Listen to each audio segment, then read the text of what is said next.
could share my mind, and you don't die, give as you receive, and your release is certain.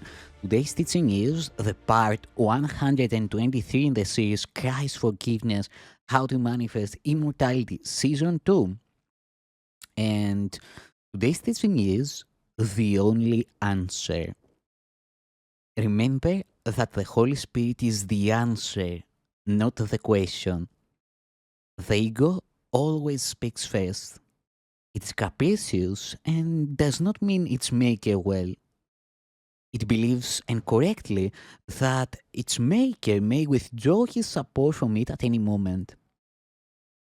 If it meant you well, it would be glad as the Holy Spirit will be glad when he has brought you home and you no longer need his guidance. The ego does not regard itself as part of you, and herein lies its primary error, the foundation of its whole thought system. When God created you, he made you part of him. That is why attack within the kingdom is impossible. You made the ego without love, and so it does not love you. You could not remain within the kingdom without love, and since the kingdom is love, you believe that you are without it. This enables the ego to regard itself as separate and outside its maker, thus speaking for the part of your mind that believes you are separate and outside the mind of God. The ego then raised the first question that was ever asked, and one it can never answer.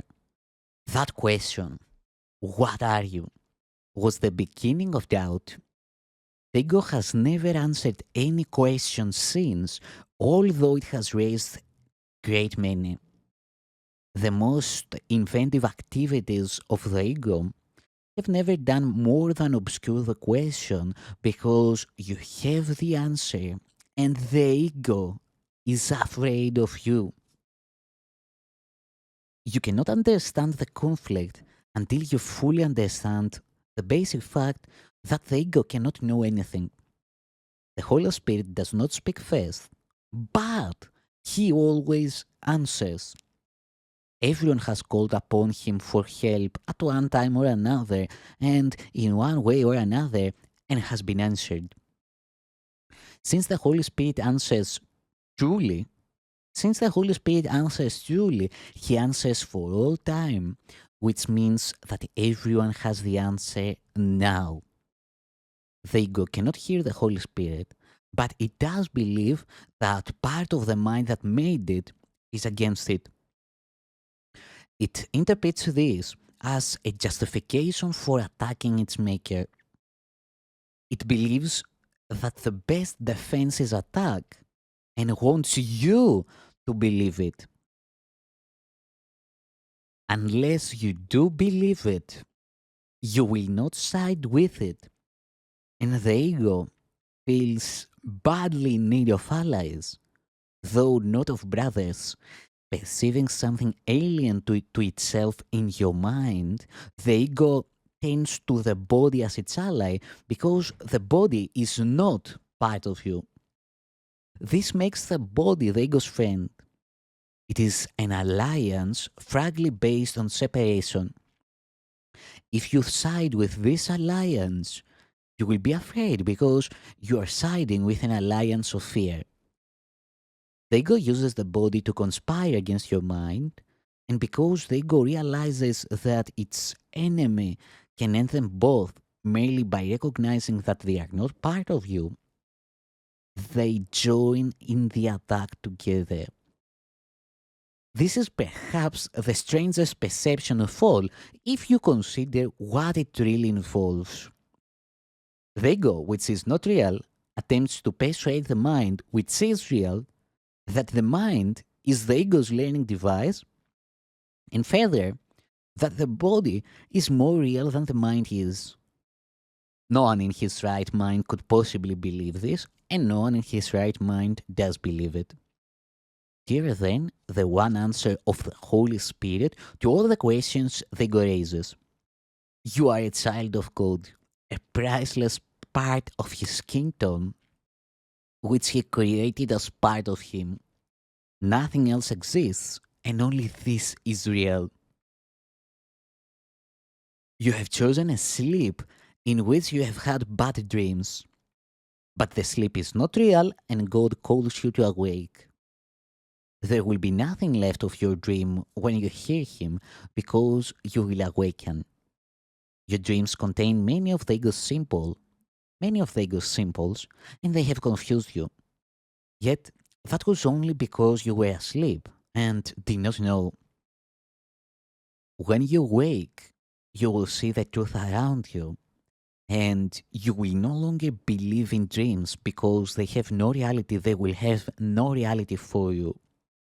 Yet, the kingdom and all that you have created there will have great reality for you because they are beautiful and true. In the kingdom, where you are and what you are is perfectly certain. There is no doubt because the first question was never asked, having finally been wholly answered. It has never been. Being alone lives in the kingdom where everything lives in God without question. The time spent on questioning in the dream has given way to creation and to its eternity. You are as certain as God because you are as true as He is. But what was once certain in your mind has become only the ability for certainty. The introductions of abilities into being was the beginning of uncertainty because abilities are potentials, not accomplishments. Your abilities are useless in the presence of God's accomplishments and also of yours. Accomplishments are results and are results that have been achieved. When they are perfect, abilities are meaningless. It is curious that the perfect must now be perfected. In fact, it is impossible. Remember, however, that when you put yourself in an impossible situation, you believe that the impossible is possible. Abilities must be developed before you can use them. This is not true of anything that God created, but it is the kindest solution possible for what you made. It is in an impossible situation, you can develop your abilities to the point where they can get you out of it. You have a guide to how to develop them, but you have no commander except yourself. This leaves you in charge of the kingdom with both a guide to find it and a means to keep it. You have a model to follow who will strengthen your command and never detract from it in any way. You therefore retain the central place in your imagined enslavement, which in itself demonstrates that you are not enslaved. You are in an impossible situation only because you think it is possible to be in one. You would be in an impossible situation if God showed you your perfection and proved to you that you were wrong. This would demonstrate that the perfect are inadequate to bring themselves to the awareness of their perfection and thus side with the belief that those who have everything need help and are therefore helpless. This is the kind of reasoning in which the ego engages. God, who knows that his creations are perfect, does not affront them. This would be as impossible as the ego's notion that it has afforded him. That is why the Holy Spirit never commands. To command is to assume inequality, which the Holy Spirit demonstrates does not exist. Fidelity to premises is a law of mind, and everything God created is faithful to his laws. Fidelity to other laws is also possible. Fidelity to other laws is also possible, however, not because the laws are true, but because you made them. What would be gained if God proved to you that you have thought insanely? Can God lose his own certainty? I have frequently said that while you teach you are, would you have God teach you that you have sinned? If he confronted the self you made with the truth he created for you, why would you be but afraid? You would doubt your right mind, which is the only place where you can find the sanity he gave you. God does not teach. To teach is to imply a lack which God knows is not there. God is not conflicted. Its aims at change, but God created only the changeless. The separation was not a loss of perfection, but a failure in communication. A harsh and strident form of communication arose as Ego's voice. It could not shatter the peace of God, but it could shatter yours. God did not blot it out, because to eradicate it would be to attack it.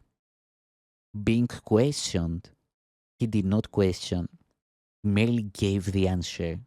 His answer is your teacher.